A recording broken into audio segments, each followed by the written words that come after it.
সারা দেশে কর্মবিরতিতে রয়েছেন এমপিওভুক্ত শিক্ষকরা। পুলিশি হামলার প্রতিবাদ ও 20% বাড়ি ভাড়া, এমপিওভুক্ত শিক্ষা প্রতিষ্ঠান জাতীয়করণ সহ 3 দফা দাবিতে দিনব্যাপী তাদের কর্মসূচি চলছে। রাজধানীর কেন্দ্রীয় শহীদ মিনারে কেন্দ্রীয়ভাবে অবস্থান কর্মসূচি পালন করছেন শিক্ষকরা। এলএমই সার্টিফাইড বিশ্বসেরা কপারে তৈরি ওয়ালটন কেবলস, যা আপনার স্থাপনাকে রাখবে সব সময় নিরাপদ।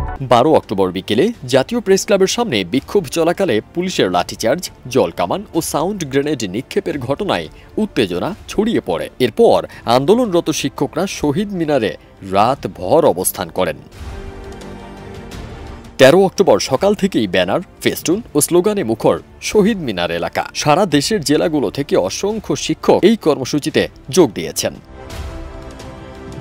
এমপিওভুক্ত শিক্ষা জাতীয়করণ প্রত্যাশী জোটের সদস্য সচিব বলেন, শিক্ষকদের উপর হামলা ন্যাক্কারজনক। 3 দফা দাবির প্রজ্ঞাপন না হওয়া পর্যন্ত তাদের আন্দোলন চলবে বলেও হুঁশিয়ারি দেন। প্রজ্ঞাপন জারি না হওয়া পর্যন্ত তারা শহীদ মিনার ছাড়বেন না। 13 অক্টোবর দেশের অনেক শিক্ষা প্রতিষ্ঠানে ক্লাস হয়নি। শিক্ষকরা উপস্থিত থাকলেও তারা পাঠদান সহ অন্যান্য কার্যক্রম থেকে বিরত রয়েছেন। 12 অক্টোবর শহীদ মিনারেই 13 অক্টোবর কর্মবিরতির ঘোষণা দিয়েছিলেন শিক্ষকরা। এখন দেশ জুড়ে আন্দোলন চলছে। পুলিশি হামলার প্রতিবাদ আর ন্যায্য দাবির প্রত্যাশায় রাজধানী সহ সারা দেশের শিক্ষক সমাজের কণ্ঠে এখন একটাই সুর, প্রজ্ঞাপন না হওয়া পর্যন্ত আন্দোলন চলবেই। ফারদিন সানি, দেশ রূপান্তর।